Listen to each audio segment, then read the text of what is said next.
तो आज हम बात करेंगे थायराइड बीमारी किन व्यक्तियों को होने की संभावना ज़्यादा होती है। बीमारी उन व्यक्तियों को होने की संभावना ज़्यादा होती है जिनके गले में लंबे समय से बैक्टीरियल इन्फेक्शन और सूजन होती है। ऐसा इसलिए होता है क्योंकि ये हमारे गले में उपस्थित थायराइड ग्रंथि होती है और बैक्टीरियल इन्फेक्शन और सूजन हमारी ग्रंथि को प्रभावित करते हैं, जिससे उसकी हार्मोन्स की क्षमता असंतुलित होती है। ये कम या ज़्यादा मात्रा में वो हार्मोन्स का स्रावित करती है, जिसे हम हाइपोथायराइडिज्म और हाइपरथायराइडिज्म कहते हैं।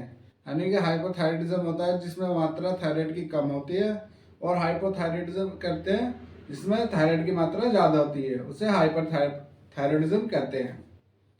अब बात करते हैं दूसरे नंबर की कि उन व्यक्तियों में ज़्यादातर होता है जिनको कब्ज ज़्यादा होती है। ये हमारी ग्रंथि पाचन क्रिया को संतुलित रखती है, और जब कब्ज व्यक्ति को होती है तो ये उसमें असंतुलित मात्रा में हार्मोन स्रावित करती है। तो संतुलित रखना, जब हमारी पाचन क्रिया संतुलित नहीं होगी तो इसीलिए हमारी थायराइड बीमारी होने की संभावना ज़्यादा होती है, जिससे थायराइड ग्रंथि प्रभावित होती है। तीसरा इसका मुख्य कारण है सांस लेने में दिक्कत होना। यानी कि सांस संबंधित कोई भी बीमारी हमारे शरीर में है ज़्यादा समय तक, तो हमें थायराइड बीमारी होने की संभावना हो सकती है। ऐसा इसलिए क्योंकि वो भी थायराइड ग्रंथि को ही प्रभावित करेगी जब सांस लेने में परेशानी हो। और इसका मेन कारण है शरीर में आयोडीन की कमी। जिस व्यक्ति के शरीर में आयोडीन की कमी होती है उसे भी थायराइड बीमारी होने की संभावना ज़्यादा होती है।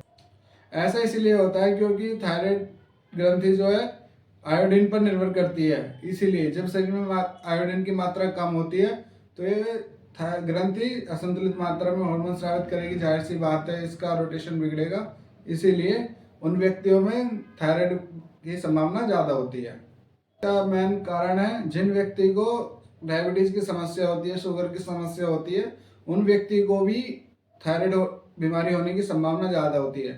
ऐसा इसलिए होता है क्योंकि जो डायबिटीज़ शुगर की बीमारी होती है वो भी ग्रंथि पर प्रभावित करती है, जो हार्मोन स्रावित करती है। और उसका कार्य होता है हमारे शरीर की ग्लूकोज को कन्वर्ट करना कैलोरी में। जब एक ग्रंथि प्रभावित होती है तो दूसरी ग्रंथि भी असंतुलित होने की संभावना ज़्यादा होती है। ऐसे इसलिए क्योंकि वो एक ग्रंथि अपना काम पूरे तरीके से नहीं कर पाती, इसीलिए उस दूसरी ग्रंथि को भी प्रभावित होती है।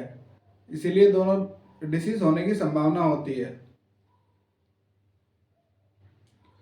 छठा इसका मुख्य कारण है कि जेनेटिक्स कोर्स। जिस व्यक्ति के माता पिता या घर में किसी को पहले से थायराइड होता है, उस व्यक्ति को थायराइड होने की संभावना ज़्यादा होती है, जिसे जेनेटिक्स कोर्स भी कह सकते हैं।